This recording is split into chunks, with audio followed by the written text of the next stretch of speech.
Alright, so check this out, you guys. School might be back in session, but that doesn't mean that the summer is quite over yet. There's still much more to come, so much to talk about. So let's go ahead and do that. Let's get started, you guys. 5, 4, 3, 2, 1, ready, set, go.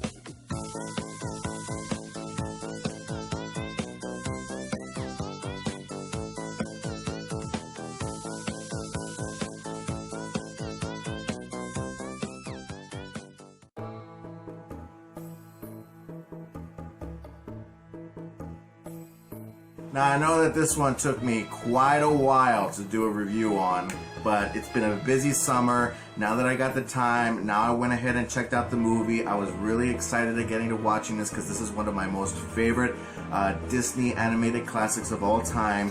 So I was really looking forward to getting to see what this movie had in store for us, being a live adaptation of the story. So, Aladdin. I gotta say, you know, at the beginning, I was really doubting it. I didn't think that this movie was going to succeed as well as I wanted it to, but when it comes to my own personal opinion, being a professional movie critic, I gotta say, thumbs up. Really great movie. Why?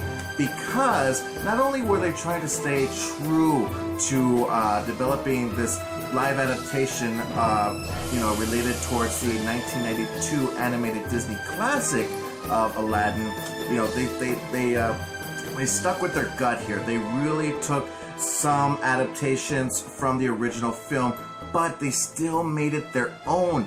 That's what I loved about this. You know, I didn't feel like I was watching the same movie over again. They gave us new stuff. They gave us some new story arcs. You know, I love more character development into this. You know, even having new characters involved into this movie. I just had a phenomenal time with this movie. I mean, even though I didn't get the chance, the opportunity to watching this in the theaters, I would have had a much more better time watching it in theaters, but unfortunately, like I said, I had a busy summer, and I just recently watched this movie, and it was a brilliant film. I've seen several other live adaptations from the Disney original classic animated films that I wasn't really happy about, but this one I'd have to give it a lot of credit towards. You know, I really love credibility. I love the uniqueness. I love what they try to bring to the table here. I really do love what they did with this movie.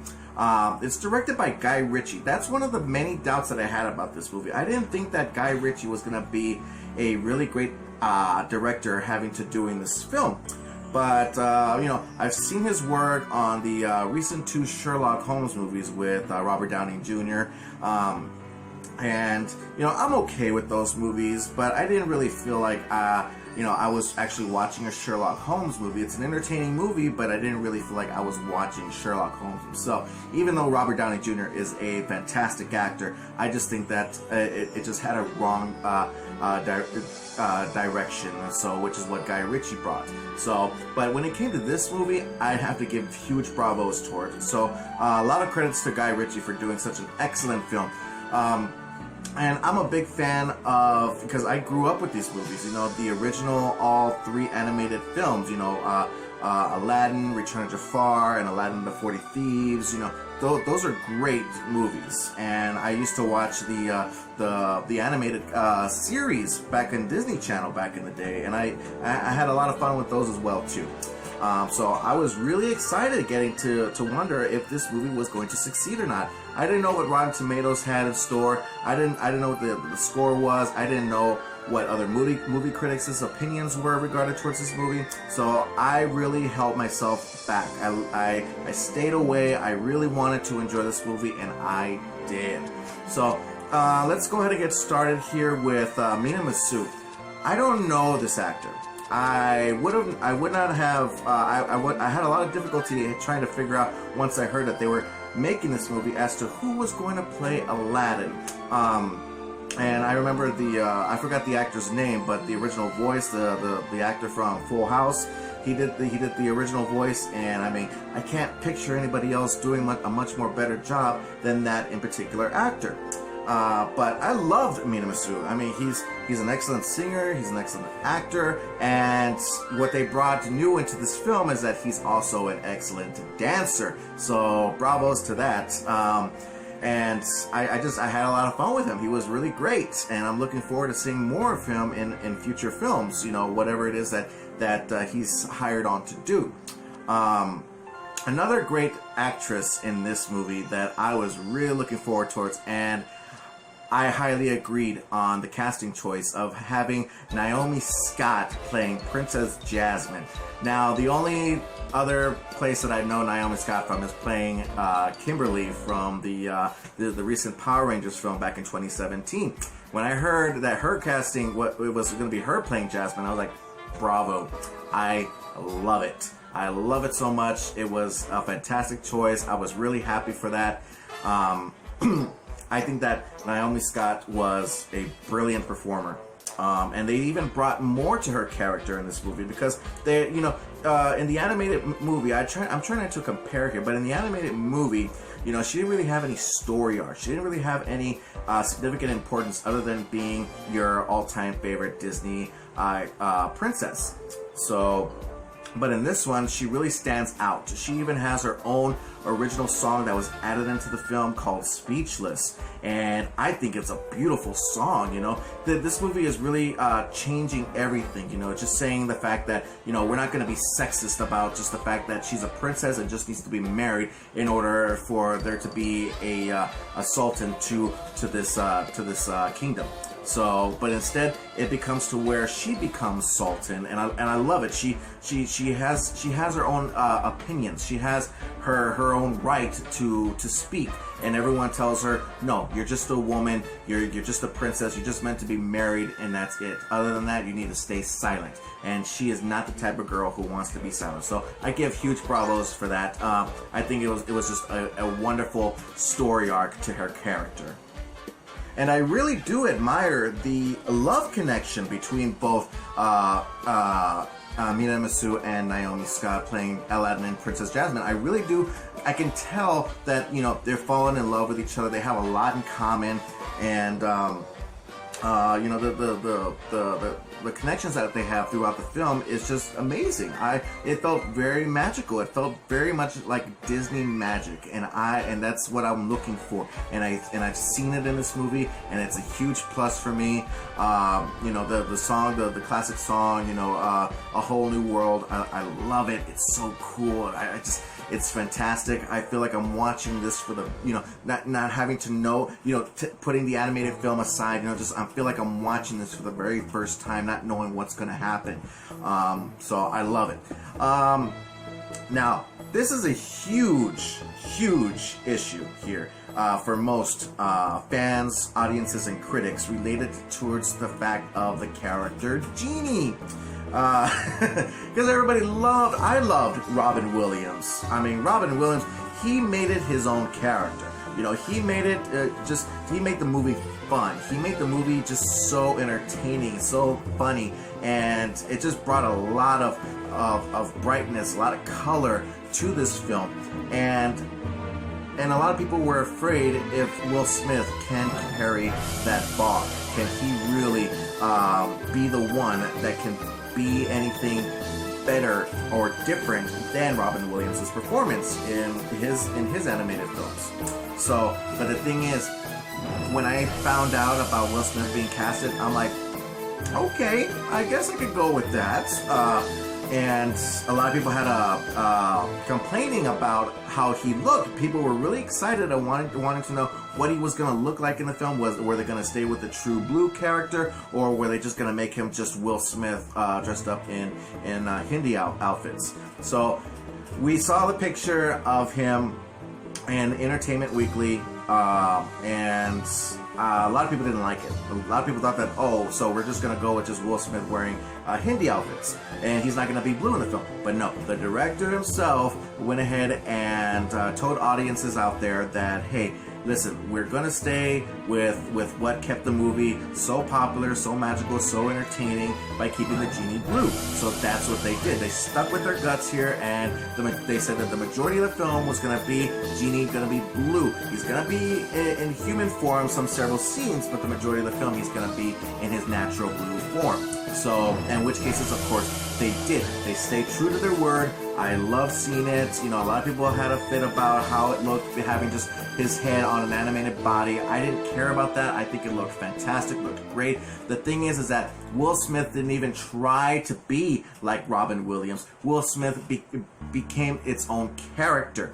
He became its own Genie character, and that's what I love. He made it his own. He didn't try to be Robin Williams. He didn't try to be better than Robin Williams. He tried to be his own Will Smith version of the Genie character, and I loved it. So, big hip hip parades for that. You know, I admired it, and it's a huge plus. So, like I said before, and I'll say it again, not every movie is perfect, okay? And I, myself personally, cannot enjoy a movie without a great villain. This one, Jafar, no. I'm sorry, I can't picture Jafar as any other different type of sort of character other than the one that I know from the animated movies. This guy, Marwan, Kenzari, I think that's what his name. I'd never heard of him before, never seen his work before, just like Mina Masu. But the thing is, I kind of like the story arc where he's coming from here, having to say that, you know, he's just like Aladdin. You know, he was a nobody, he was a thief, but yet he wanted more. He wanted power. He didn't want to be second. He wants to be number one. And that's something that Aladdin is completely different from. Even though they came from the same backgrounds, Aladdin is somebody who never wanted more. But this version of Jafar wanted more. He wanted to be the almighty of everything, the greatest powerful being in the universe. So, and of course, as we all know, that's what he gets. That's pretty much his very weakness. But this actor, didn't like him. I don't know. I just can't stand his voice. I wanted sinister. I wanted to feel like, man, this guy's a total douchebag, you know. But instead, we just got this guy. He just seems very weak and scrawny. I don't feel scared of him. I don't feel like he's empowered. I don't feel any of that. And so that's one of my minuses of the film that I really do wish that they could have put more attention towards. Because like I said, I love villains. I love villains more than I do love the hero. And if you don't satisfy me with the villain, then it's gonna draw me away from the film. But as this film is very much amazing with a lot of what they've added to this film that I've talked about earlier in this video, it does, you know, this version of this villain, it's nowhere compared to the very greatness of what this movie is. And another character that's new to this film is a character who's played by Nazim Pedrad. And I know her from a really cool, popular TV show called New Girl. And I think that she's great. I think she's great in this movie. You know, I think that she needs a little bit more acting classes, but I think she was fun in this movie. Her and Will Smith, that's something that's new in this, is that Will Smith actually has a romantic arc in this film. Besides having Princess Jasmine and Aladdin, we got Genie now in love with the handmaiden of Jasmine. And I actually like it. You know, it's giving Genie a happy ending. You know, at the very end, you know, we all know what happens at the end, but you know, it just gives Genie a happy ending. You know, having to be free and be married and have kids and see the world. So, you know, I really do admire that. I really do love that great addition to the film. So let's go ahead and get to the scores here. I found out on. Just to let you guys know, I rated the movie before I found out what Rotten Tomatoes gave it. So on Rotten Tomatoes, they gave it a 57%. I wasn't really happy with that. I'm like thinking, no, I think it deserves more. I really do think it deserves more. So I gave it a good 88%. I actually enjoyed this movie a lot, and I'm really looking forward to owning the film and getting to watching it several times. It's a great, wonderful piece of Disney magic that I am completely satisfied with. So, but other than that, you guys, that's my review for Disney's Aladdin 2019. What did you guys think? Did you guys go check it out in theaters? Or if not, if you go ahead and buy the film when it comes out on DVD, Blu-ray, digital copy, whatever it is that you guys own, check it out. Let me know. If you have any questions, comments, complaints, or concerns, please feel free to go ahead and leave it in the comment section in the bottom. That way we can have an awesome conversation talking about this movie or any movies that you'd like to talk about in general, because I love to talk about movies, but more importantly, I love to talk about them with you. And don't forget that you can check out some more videos on both my Facebook and YouTube pages. Just look me up at Awesome Joe Movie Reviews.